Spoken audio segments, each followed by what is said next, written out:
Hi, welcome to the Garter Gusset tee for LK150 or other machine knitters. I'm going to be doing mine on the LK150. I'm Leanne McGregor and I'm your host for this knit along. Today is July 7th, 2020, and I just want to go through some basic information to get you started. And then I have an assignment for you, and I want you to post your information in porchtalk.knittingtoday.com. under the LK150, under the knit along for the Garter Gusset tee and the LK150 topic. By now you should have your pattern. You have to make some adjustments, of course, for knitting this on the LK150 because it's knit in the round.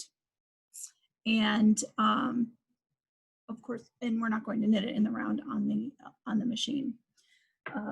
I'm going to start from the beginning. This is the same information as what I gave the hand knitters.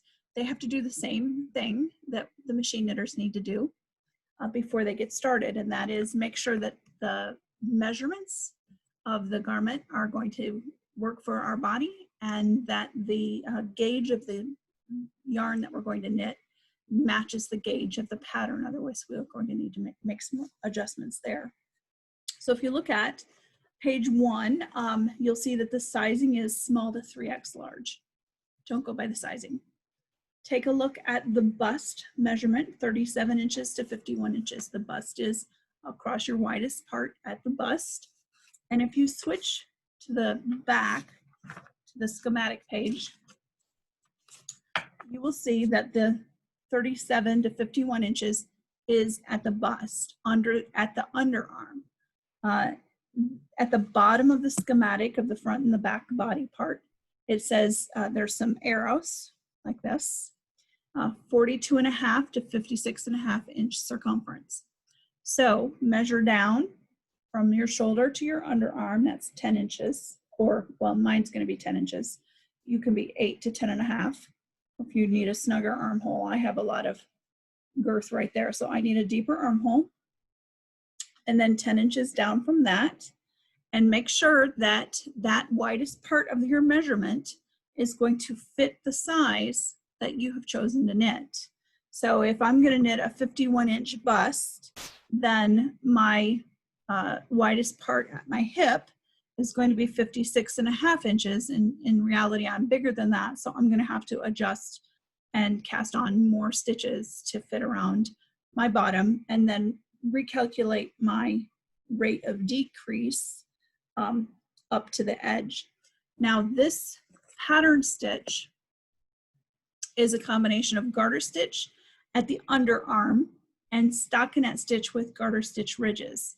So if you're a part of the LK150 Success Academy, you will have taken the class that teaches you how to do garter stitch. And if you haven't taken that, if I haven't uploaded that class yet, it's coming.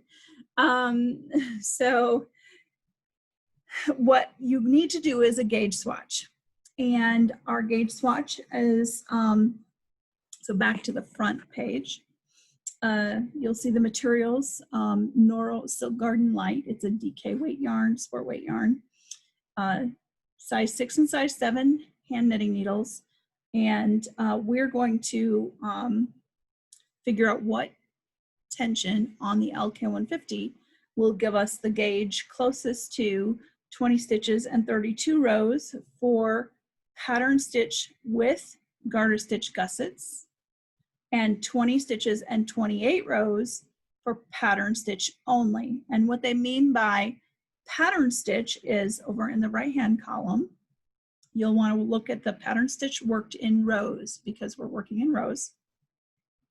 So rows 1 through 6 are stockinette stitch. That's knit 6 rows, 1, 2, 3, 4, 5, 6. Change color. That's what makes this interesting, because the color, the strip of color that makes the garter ridge is a contrast.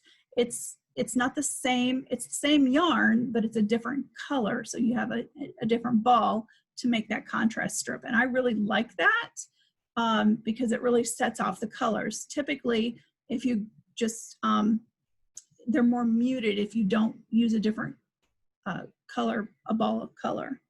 So row 7 and row 8 are knit and knit. So you do row 1 is knit 1 row, row 2 is knit, purl 1 row, 3, 4, 5, purl is 6, row 7 is knit, so we're going to change color, knit row 7, knit row 8, and then convert that last row to knit stitches. We're looking at the purl side on the machine. Now if you have a garter bar, you're going to do turn your work around, and then because your carriage is going to be on this side, knit 1 row and then turn your work back around. The carriage will be back on this side. That's row 8. So depending on how you do your garter stitch, whether you're doing it by hand or with a garter bar, will determine which side your carriage is on and how you're going to knit that. So we're going to do 2 gauge swatches. I typically do mine 40 stitches by 40 rows so that I have a big piece to measure. And after you do your gauge swatches, then you're going to soak them. I say treat your swatch like you're going to treat your garment. I soak my yarn, soak my swatch in my washing machine. I do not use the hand wash cycle. And then I turn it to spin, and I spin out the excess water, and then I lay flat to dry. Now with this garment, this stitch gauge in this yarn is fairly loose. So if you stretch your knitting this way, it's going to get slimmer. And if you pull it this way, it's going to get shorter. So take into consideration the hang of the swatch. So if you pull it down, as this silk hangs, it's going to get longer. And as it gets longer, it's going to get slimmer. So you need to take that into consideration after it's dry and as you're doing your measurements, that it's going to get slimmer. So, and you don't want if your armhole is already 10 inches, I don't want a 12-inch armhole. So take that into consideration as you're doing your measuring. There are some other accommodations we'll need to make, or modifications that we'll need to make to the pattern, and I will address those in future videos. But our first assignment is to measure our bodies, make sure that it's going to fit the measurements of the schematic, and then do our gauge swatch and come back and report in Porch Talk under the knit along under the LK150 topic. Thanks for joining me.